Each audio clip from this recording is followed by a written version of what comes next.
मुंबईतील वर्चस्व कायम ठेवण्यासाठी भाजपचे प्रयत्न सुरू असल्याची माहिती आहे। लोकसभेतील निराशाजनक कामगिरीनंतर कार्यकर्त्यांना जवळ करण्याचा भाजपचा प्रयत्न सुरू आहे।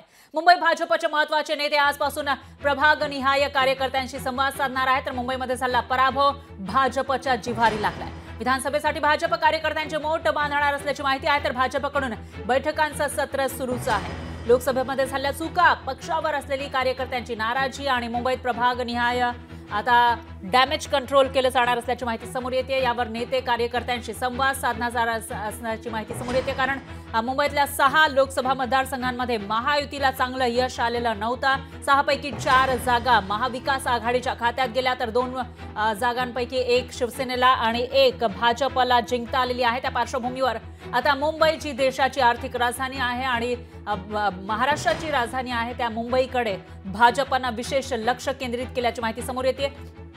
जे नाराज कार्यकर्ते आहेत किंवा नाराज मुंबईकर आहेत त्यांना जवळ करण्याचा प्रयत्न भाजपकडून केला जातोय।